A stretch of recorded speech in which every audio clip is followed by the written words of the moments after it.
Amigos telespectadores da Rede Vida de Televisão e do programa Páginas Difíceis da Bíblia. Parece-me que todas as páginas da Bíblia têm a sua dificuldade. E por quê? Porque a Bíblia, na verdade, é uma biblioteca, não é um livro único. Foi escrita num arco de 1000 anos, mais ou menos, e há 2500 anos atrás, os textos mais antigos.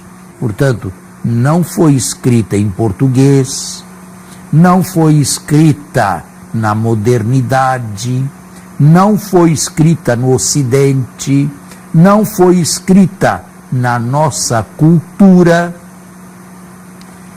E tudo isto são desafios para aqueles que querem conhecer a fundo a Bíblia, não apenas com desejos intelectuais para fazer virtuosidade e nada mais, mas para, conhecendo um pouco mais o texto, sabê-lo saborear melhor que outras pessoas. Padre Anselmo tem a palavra. Bom dia, Padre Fernando, bom dia a você que dominicalmente nos acompanha aqui através da Rede Vida de Televisão. É uma alegria tê-lo conosco nessas manhãs dominicais, acompanhando as páginas, não é, Padre? Ou a página difícil da Escritura. Padre, muito bem. Devemos continuar? O senhor tem alguma introdução? Não, eu gostaria de saber, você representa o telespectador, você tem algum esclarecimento a propor ou encerramos tudo até agora, o que ficou para trás? Não, eu acredito que desde quando começamos a falar sobre o livro dos Atos dos Apóstolos, eu e também o nosso telespectador tivemos oportunidade de beber de uma boa introdução dada-nos pelo Senhor. Depois falamos muito sobre o Pentecostes, né? O atualizamos na igreja, falamos sobre a dimensão da língua, entramos no aspecto da comunicação e hoje cá estamos nós no versículo 42 do 2º capítulo do nosso livro. Quando você estava falando e eu ouvindo, me veio à mente um exemplo, entre parênteses, fora do texto, fora dos atos, para mostrar ao telespectador como um estudo profundo aprofunda o conhecimento do texto. Posso dar o exemplo? Por favor. Trata-se do capítulo 4 de Marcos. Não é preciso escrevê-lo ou buscá-lo. É uma das parábolas criadas ou atribuídas a Jesus. É a parábola do grão de mostarda. São apenas 2 ou 3 versículos. O reino de Deus, em Marcos, ou o reino dos céus, em Mateus, é semelhante a um grão de mostarda, a menor de todas as sementes. Quando, porém, cresce, se torna um arbusto, isto Marcos, se torna um cipreste, uma grande árvore, Lucas e Mateus, de tal maneira que as aves do céu vêm fazer os seus ninhos. Normalmente, você que conhece também e já participou tantas vezes e ouviu este texto tantas vezes, normalmente, como explica esse texto, ou como explicam esse texto os pregadores? Eu aprendi a explicá-lo com o meu mestre. Posso falar?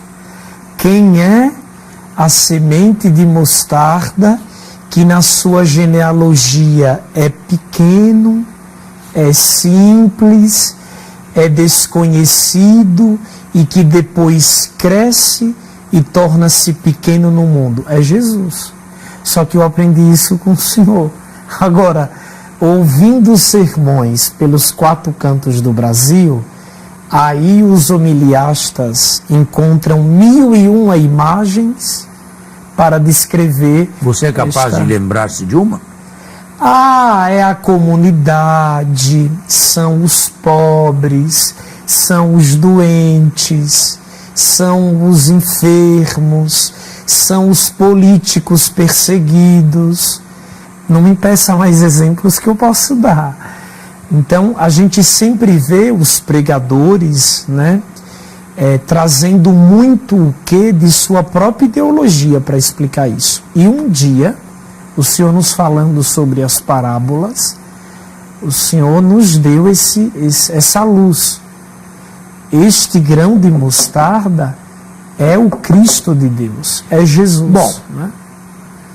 Eu não me lembro em que contexto eu disse isso e nem quando, mas um estudo assim profundo diz que não é possível entender a parábola, essa parábola de 3 versículos, sem primeiro colocá-la num contexto amplo, num contexto da vida de Jesus, de um galileu, de um judeu galileu do século I, que viveu na Palestina, no Mediterrâneo Oriental, numa sociedade eminentemente agrícola, que se manifestava não tanto como um mestre de sabedoria, quanto como um profeta escatológico, isto é, último, à maneira mais ou menos de Elias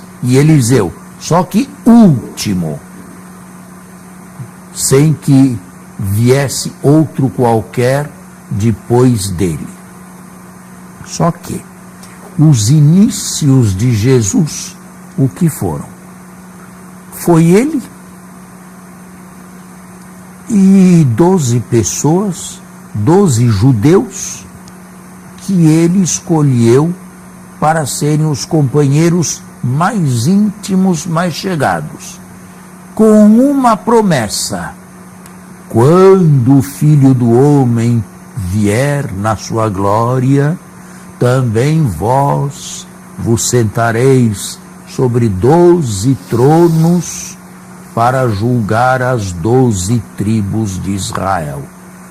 Na parábola, a semente tão desprezível, tão pequena, tão minúscula, tão invisível, se torna uma grande árvore que os pássaros do céu vêm aninhar dentro.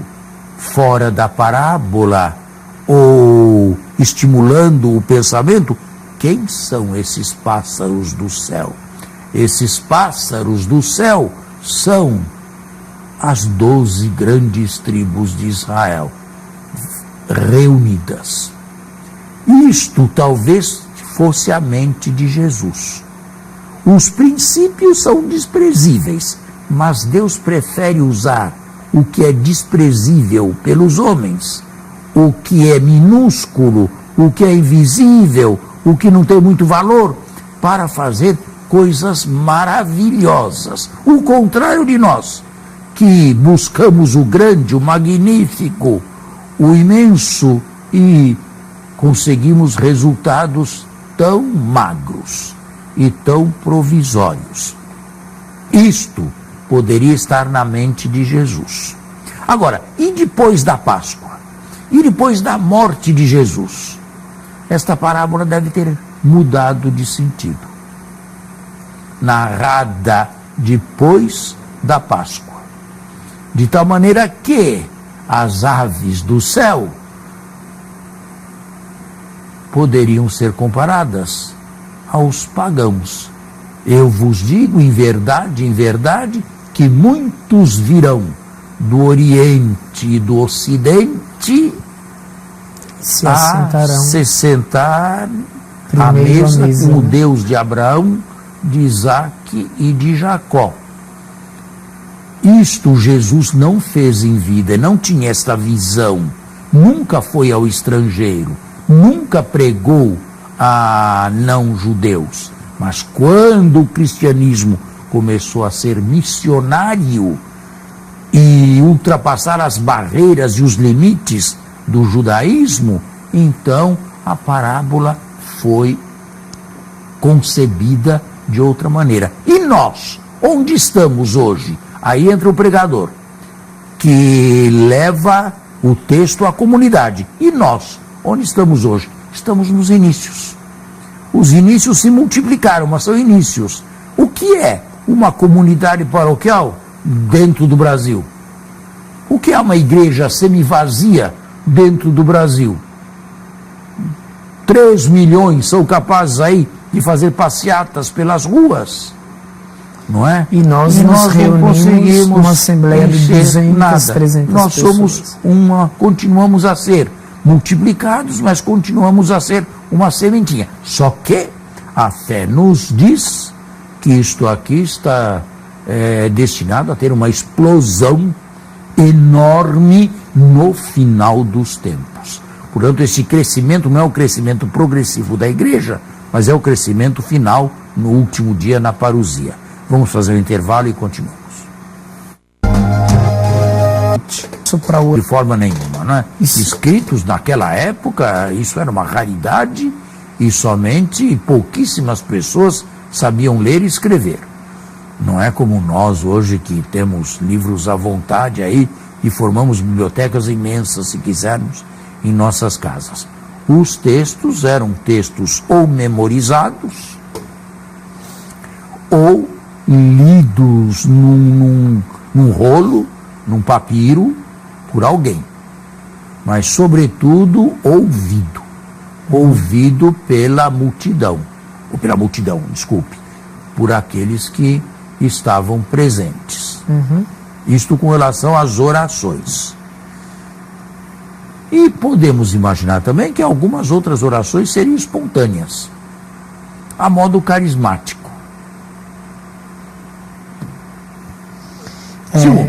O segundo ponto, a comunhão fraterna. Lucas é muito sensível a apresentar os inícios da igreja como se fosse a idade de ouro.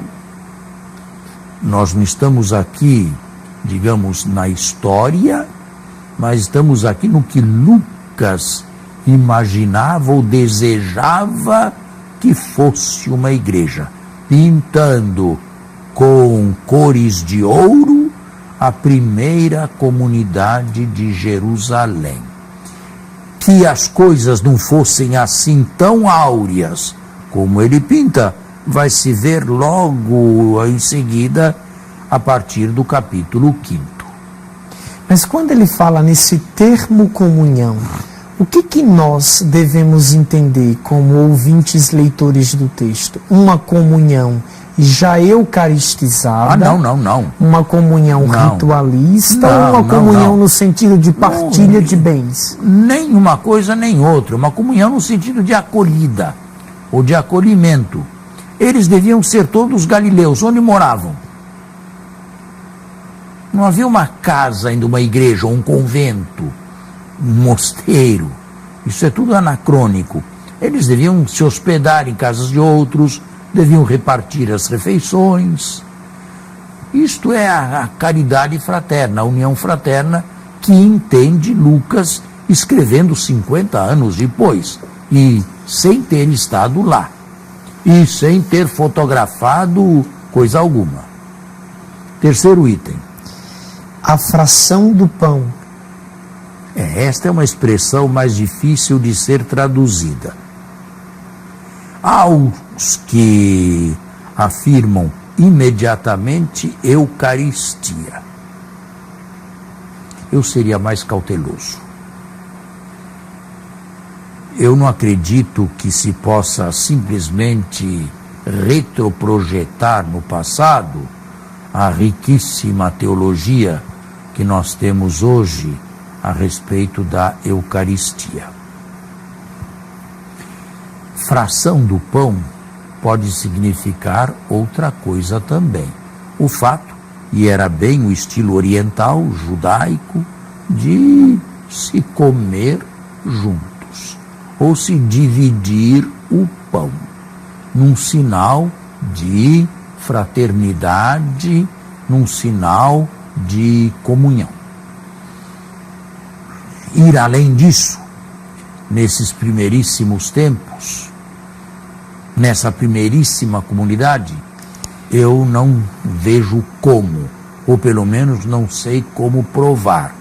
E por isso mesmo, o meu juízo seria tecnicamente em latim non liquet.